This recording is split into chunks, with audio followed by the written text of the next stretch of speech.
Gravando. Olá, sejam bem-vindos às aulas de filosofia novamente. Vamos dar continuidade, então, de onde nós paramos. Vamos começar a falar aqui da teoria do conhecimento na modernidade. Bom, alguns assuntos nós vamos deixar para aulas posteriores, porque esse início da modernidade ele tem muitas mudanças, né? Então, nós vamos falar também das questões políticas e também das outras teorias do conhecimento, ou pelo menos outras correntes, né, teóricas do conhecimento que vão surgir na modernidade. Agora, no primeiro momento, justamente o que vai aparecer, o que vai se evidenciar, é o chamado racionalismo. O racionalismo ele vai ser muito bem representado aqui pela figura de René Descartes, conhecido, né, da matemática pelo seu nome em latim, que é Cartesius, responsável pelo plano cartesiano. Mas, veja, ele não é o único racionalista, certo? Mas para efeitos de Enem, eu não preciso me preocupar exatamente com os demais. Existem vários outros, alguns inclusive muito famosos, como é o caso de Leibniz, que escreveu junto com Newton o Princípios da Matemática, certo?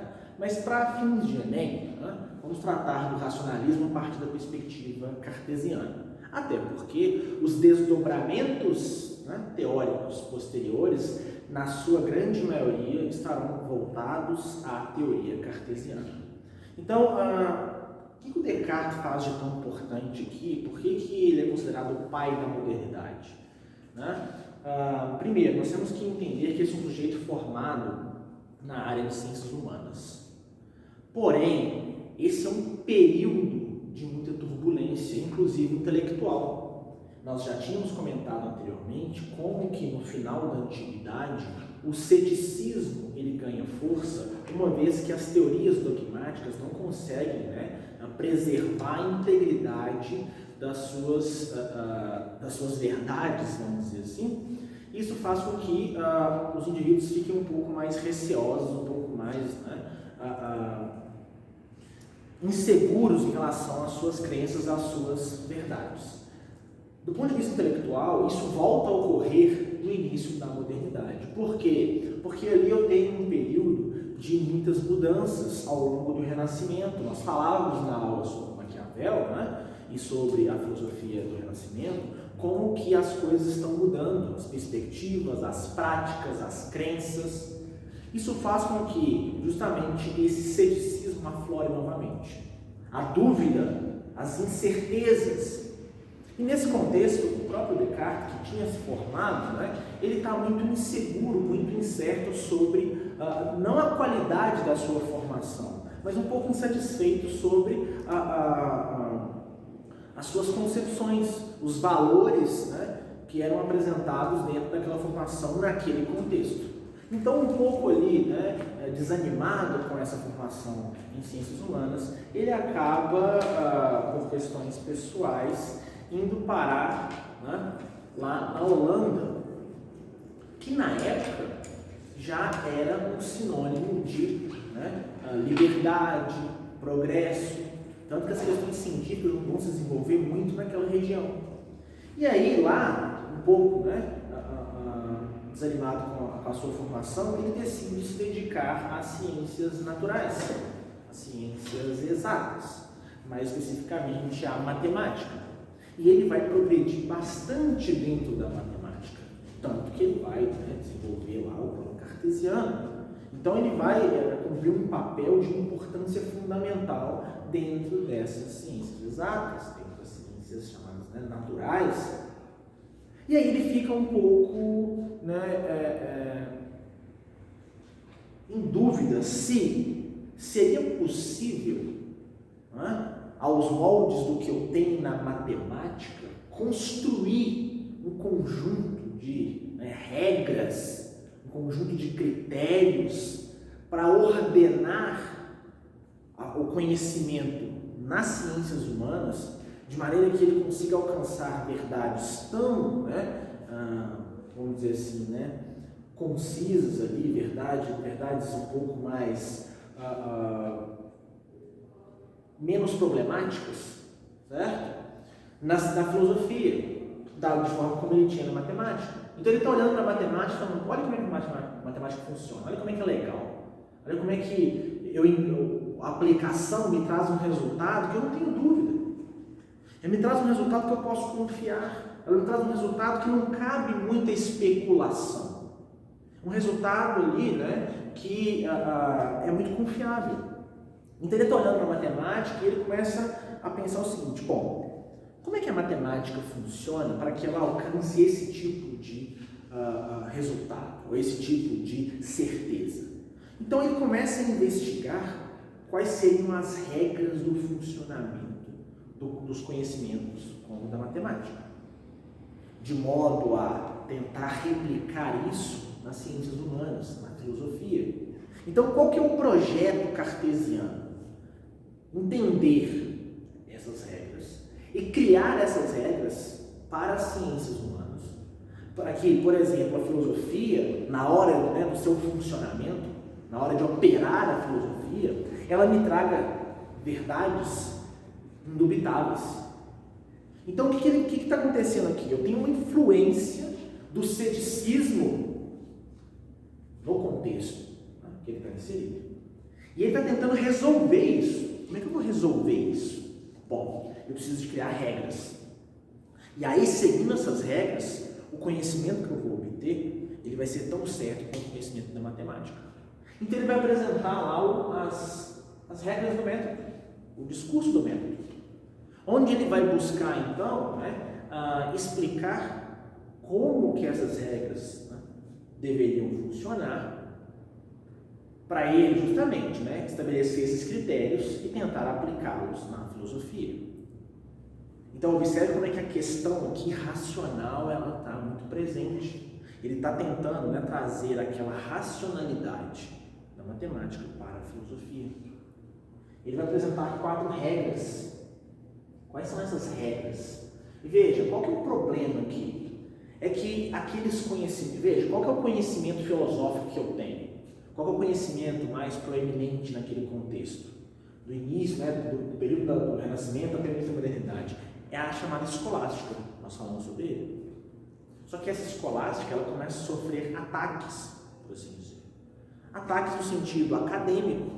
As universidades começam a problematizar certas questões, né, da igreja.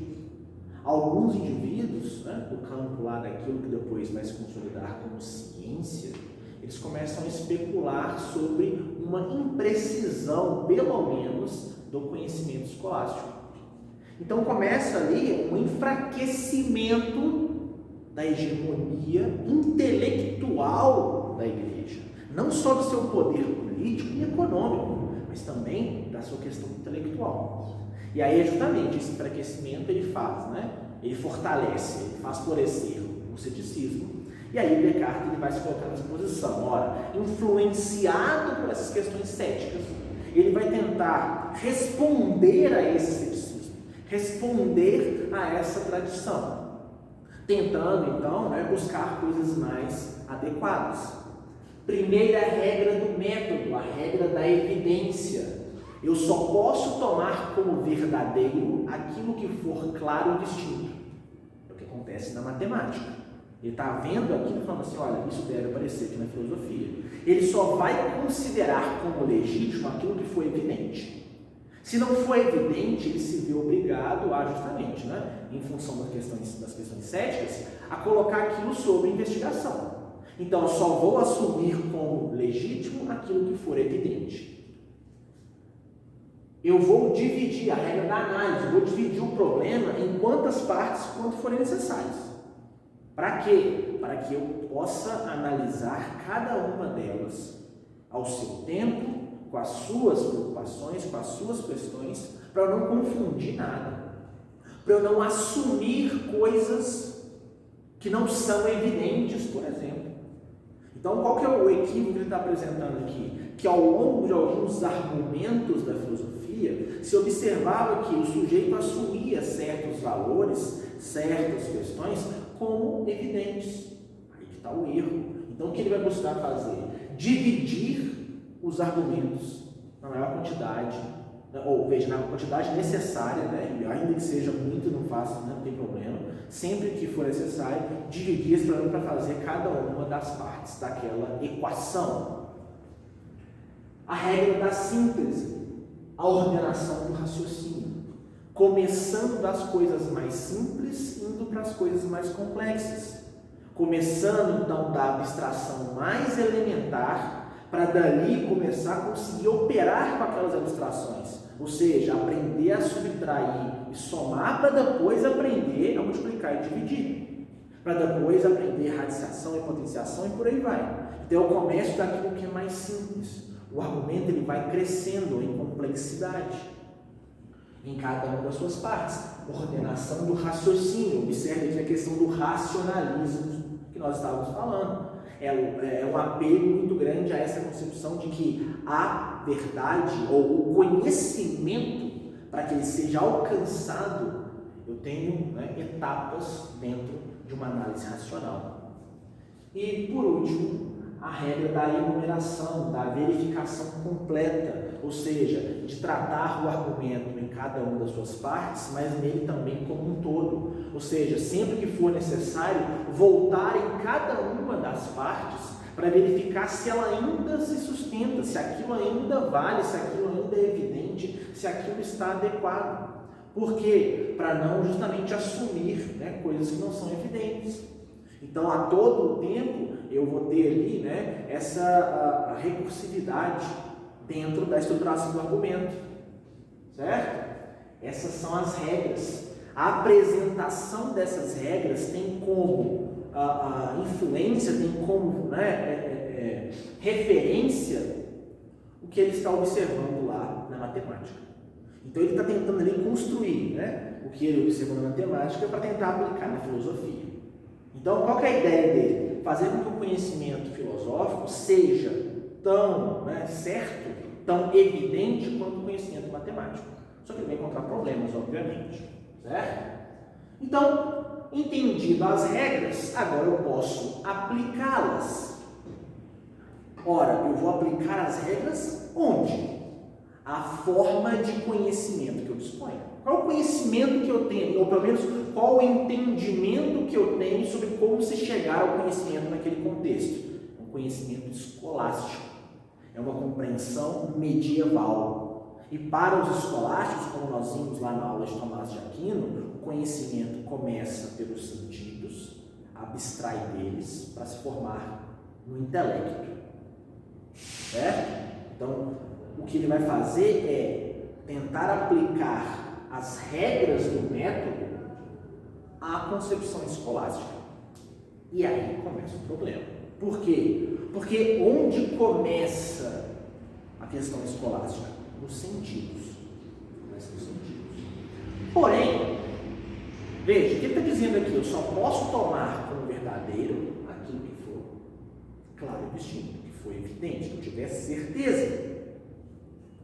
E aí, o ceticismo, ele vai ganhar força, ele vai ganhar forma. Então, é muito comum você, ao trabalhar a Descartes, se deparar com o termo, a dúvida cartesiana. É por quê? Porque ele transforma a dúvida em um instrumento de método de análise. Então, ele vai colocar tudo sob dúvida. Qual que é a ideia aqui? Se eu colocar tudo sob dúvida, se eu duvidar de tudo, aquilo que conseguir se manter a todas as provações intelectuais, aquilo que conseguir resistir a todos os questionamentos, aquilo será algo que eu tenho certeza e, portanto, será verdadeiro. Certo? Agora, essa dúvida metódica, que é um termo que também aparece, ela vai acabar se elevando ao que se chama de dúvida hiperbólica, exagerada. Por quê? Bom, nós precisamos de fazer o caminho que ele faz lá nas meditações metafísicas. Porque ele começa dizendo o seguinte, olha, a primeira coisa então é que eu começo pelos sentidos. E é a partir daquilo que eu percebo pelos meus sentidos que eu reconheço a realidade e reconheço a mim mesmo. Certo? Eu vejo, eu ouço, eu toco nas coisas, eu percebo as coisas. Aí eu começo a aplicar as regras. Ora, aquilo que eu apreendo por meio dos meus sentidos é evidente? É claro? É distinto? Ou pode ser enganador? O que ele está tentando trazer aqui? A seguinte ideia: tudo aquilo que eu percebo pelos meus sentidos é válido? É evidente? Ou os meus sentidos podem me enganar? Os meus sentidos podem me pegar peças? Eles podem me fazer acreditar que as coisas são de um modo ou sendo de outro? E aí eu começo a trabalhar com exemplos e falar: olha, os nossos sentidos nos enganam.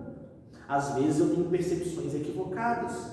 Às vezes as coisas me parecem ser de um modo, sendo de outro. Os meus sentidos me enganam. Ora, se os meus sentidos me enganam, eu não posso acreditar que aquilo que eu estou vendo, para todos os casos, é algo evidente. Porque eu posso estar alucinando, por exemplo. Eu posso estar, e aí o exemplo que ele vai trabalhar lá, né? Eu posso ter comido algo doce, depois de ter ingerido mel, e aquilo que até então era doce, não parecer sequer ser doce. Parecer, né, não ser doce no meu paladar.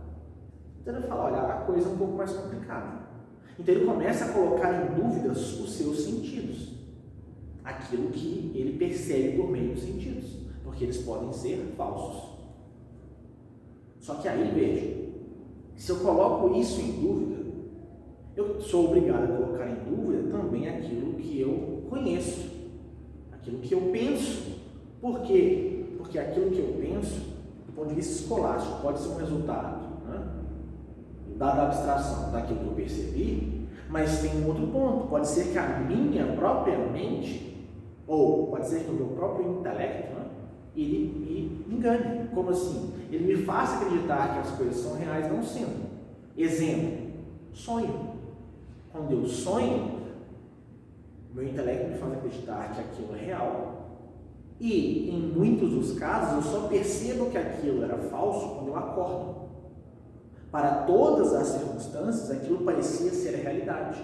Então a minha mente já está me pregando uma peça, ela está me enganando. Ela me faz acreditar que aquilo é absolutamente real. Eu acordo do sonho assustado, eu acordo do sonho emocionado, eu acordo do sonho achando que aquilo estava de fato acontecendo. Então aquilo é evidente?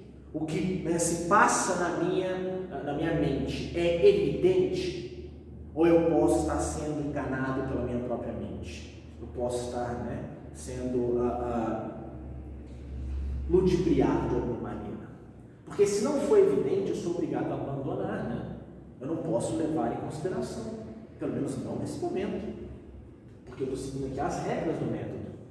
Então veja, ele está falando: bom, se eu não posso confiar nos meus sentidos, eu não posso confiar na minha mente, veja, eu tenho um problema aqui ainda maior. Qual que é? Se eu não sei se aquilo que eu sinto é real, porque pode ser falso. Se eu não sei se aquilo que eu penso é real, porque pode ser ilusório. E o modo pelo qual eu percebo, reconheço, entendo, vivo o mundo é a partir das minhas percepções sensoriais e intelectuais, como que eu sei que o mundo ele é real? É evidente? Porque se no que eu me confio, né, no que eu estou confiando, seria os meus sentidos e a minha mente, bom, se os dois podem estar me enganando, quem me garante que o mundo é real? O mundo também pode ser falso. Pode ser algo que só existe dentro da minha cabeça. Pode ser algo que eu estou alucinando. Certo? Se o parâmetro de correção aqui é esse, o mundo pode, de fato, não existir. Então ele começa colocando em dúvida os sentidos, passa a colocar em dúvida o seu próprio intelecto e acaba por colocar em dúvida o mundo. Certo? Olha como é que eu tenho aqui, né, essa dúvida escalando, crescendo. E aí, veja, não vai parar por aí, né? Por quê? Porque, veja, quem me garante que eu, enquanto indivíduo, de fato existo nesse mundo? Porque se o modo pelo qual eu percebo o mundo é pelos meus sentidos e pelo meu intelecto, e nenhum dos dois é confiável ao ponto de serem evidentes, e talvez esse mundo sequer exista, eu seja, né, um solipsista, quem me garante que eu existo? Porque se eu me compreendo, me entendo, né, me situo enquanto participante desse mundo em relação com as demais coisas que estão nele, se o próprio mundo eu não tenho certeza, como é que eu tenho certeza sobre mim mesmo? Então ele começa colocando em dúvida os seus sentidos, acaba por colocar em dúvida a sua própria existência. Você fala, pô, então agora deu ruim. Se eu não sei se nada é real, pode ser tudo pesadelo, pode ser tudo a Matrix. Bom, aí ele vai, começar a operar com alguns conceitos. Vai falar, bom, espera aí, quando eu começo a pensar sobre isso, o que eu estou trabalhando aqui? Ele vai trabalhar com os conceitos de ideias distintas. Ele vai falar que existem ideias, que foram ideias que nós aprendemos no mundo. E algumas ideias, que ele vai chamar de ideias inatas, são ideias que nós já nascemos com elas. E ele vai falar, bom, como é que eu penso sobre essas coisas? Será que todas as ideias que eu tenho, eu aprendi no mundo? E ele começa a refletir sobre a natureza das suas ideias. Ele começa a pensar sobre como ele pensa. E aí ele vai falar o seguinte, bom, existem algumas ideias que não deve ser o caso, não pode ser o caso do ponto de vista lógico, que essas ideias tenham sido aprendidas no mundo. Por quê? Bom, ele vai falar, suponha a ideia de infinitude. Ora, eu sou um ser finito, vivendo uma realidade limitada que não experiencia tais coisas como infinitude ou a perfeição. Eu não experiencio isso. Se eu não experiencio isso quer dizer que eu não aprendi sobre essas ideias no mundo. Portanto, essas ideias têm que ter nascido comigo. Agora, quem é responsável por essas ideias em mim mesmo? Eu não posso ser o responsável por essas ideias. Por quê? Porque elas estão além, ou dependendo da perspectiva, aquém de quem eu sou. Ora, eu não sou infinito, como eu posso conceber a ideia de infinitude? Então ele vai trabalhar aqui em termos ontológicos com a ideia de que tais concepções só poderiam derivar necessariamente de um ser, no mínimo, igual a elas. Ou seja, para que surja uma ideia como a perfeição, deve haver pelo menos um ser perfeito, capaz de conceber aquela tal ideia. O mesmo para a infinitude e por aí vai. Aí ele vai falar, bom, veja, nós já vimos argumento semelhante lá em Santo Anselmo, lembra? E ele vai justamente resgatar o argumento de Anselmo, porque ele vai falar, olha, então necessariamente nós temos ideias que são inatas, chamado inatismo cartesiano, ou seja, ideias que nós já nascemos com elas, ideias que não somos responsáveis por elas, que nos foram colocadas por outrem. Agora, qual seria o único ser capaz de conceber, de um ponto de vista ontológico, tais ideias para colocá-las em mim? Esse ser só poderia corresponder a um único ser, que seria Deus. Ele recorre ao argumento de Anselmo. E, mais precisamente, na parte onde ele vai falar, bom, se Deus então colocou em mim essas capacidades, essas capacidades cognitivas, essas capacidades intelectivas, essas ideias, e do ponto de vista ontológico, esse Deus perfeito é também bondade absoluta e perfeita, certo? O argumento lá do Anselmo, que nós já falávamos nas aulas anteriores, logo, esse é um Deus bom. Esse é um Deus bom. Ele não é um Deus enganador. Então, deve ter um porquê dessas ideias. Aí ele começa a voltar à sua própria existência. Fala assim, bom, como é que eu vou saber que essas coisas existem? Como é que eu vou saber que a realidade existe? Então ele começa a colocar tudo sob dúvida. Ele vai falar o seguinte, vejamos, vamos supor que exista uma entidade maligna, que ele vai chamar de gênio maligno. Vamos supor, veja, ele não está dizendo que existe algo desse tipo, vamos supor que existisse algo desse tipo.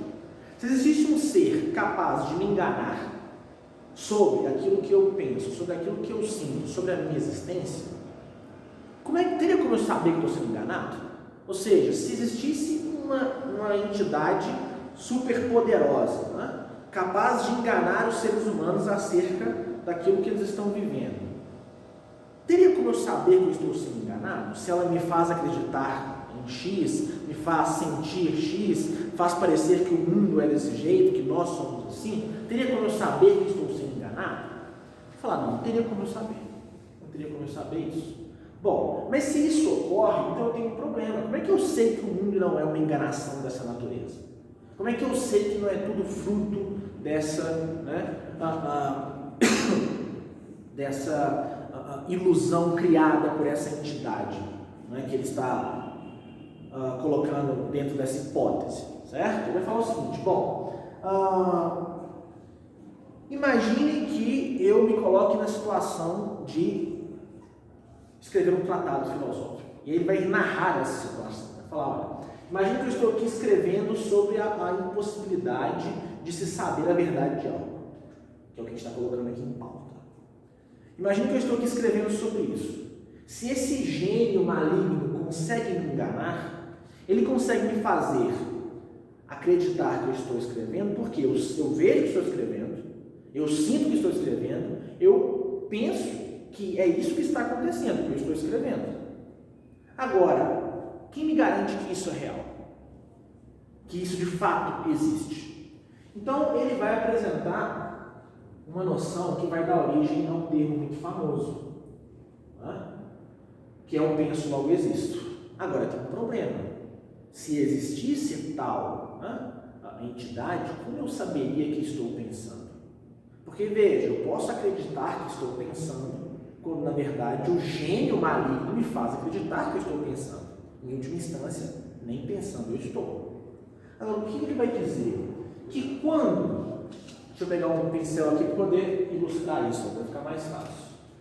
Que quando eu coloco em dúvida essa situação, se isso está de fato acontecendo, né? Então, será que eu estou de fato pensando, ou escrevendo, ou vivendo, ou isso é uma ilusão? Quando eu coloco isso em dúvida, surge um problema. Qual que é o problema?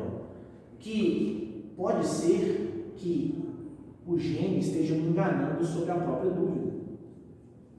Que eu acredito estar duvidando, quando na verdade nem duvidando eu estou. O que cria a dúvida. E isso tende, né, ao infinito. Só que, qual que é o ponto aqui? Vai falar, ainda que exista esse gênio suposto, né, que me engana, se ele engana, existe algo que está sendo enganado. Porque para enganar, precisa dizer, né, a quem se engana. Então, uma coisa é certa, de que ainda que seja tudo falso, ainda, né, que eu esteja sendo enganado pelo gênio, existe uma coisa pensante. Logo, eu sei que eu penso. Mesmo que eu não saiba se aquilo que está sendo pensado é legítimo ou não, no sentido de ser evidente. Então, eu penso. Pode ser que o gênio esteja me enganando sobre tudo aquilo que eu penso, mas que um fato aqui é, eu penso. Agora, como é que eu sei que aquilo que eu penso é evidente, é verdadeiro, é legítimo, não é uma enganação? Eu não estou na Matrix, eu não estou lá, né, no experimento do cérebro numa cuba de Pascal. Como é que eu sei que isso é real? Aí ele vai recorrer ao argumento ontológico. Veja, quem garante a legitimidade das ideias, quem garante que elas são, né, adequadas, seria a figura de Deus.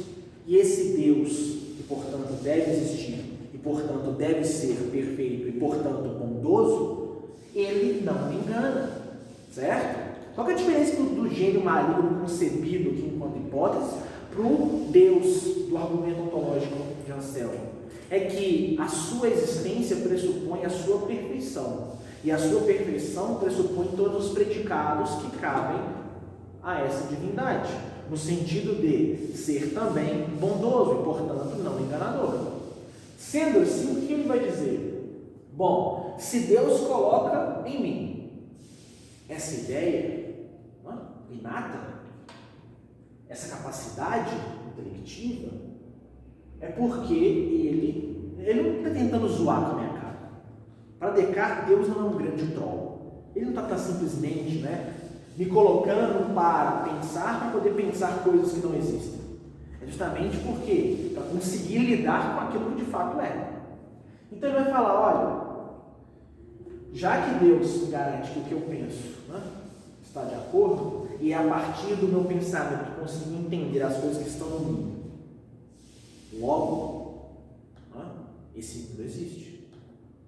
Sendo assim, se esse mundo existe, aquilo que eu percebo pelos meus sentidos não é enganador. Logo, o que eu sinto e percebo também pode ser verdadeiro. Mas se aquilo que eu percebo e sinto, bem como aquilo que eu penso, estão de acordo já que o mundo é real, eu, enquanto parte desse mundo, enquanto ser pensante que está nele, também sou real. Tenho essa contraparte material. Então ele vai fazer aqui uma separação. Observe, ele está concebendo aqui algo que até então não havia ocorrido na história do pensamento ocidental. A ideia de que mente é uma coisa, corpo é outra. Separação, né? Dualidade mente-corpo. Ele está separando elas, dizendo, olha, existe uma coisa que pensa, existe uma coisa que é material. Mente-corpo, certo? Ele vai falar, então, essa parte material, ela, de fato, é real. Então, se eu penso, logo, eu existo. Quem me garante isso? Deus. Esse é o chamado cogito cartesiano. Veja, cogito, termo latim. Mas aí, justamente, todo esse argumento ele é referido como cogito. Qual que é a importância do cogito?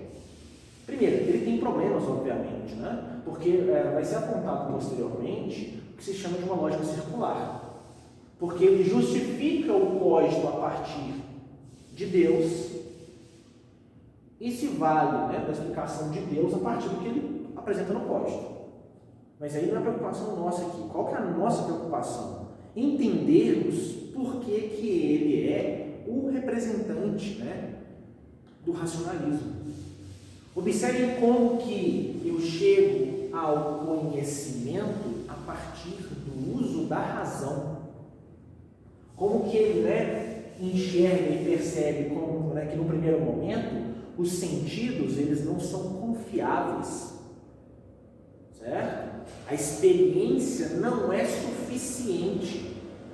Se faz necessário conceitos como o inatismo, essa concepção de que necessariamente devem haver ali, ideias inatas, ideias a priori, ideias que nós já nascemos com elas.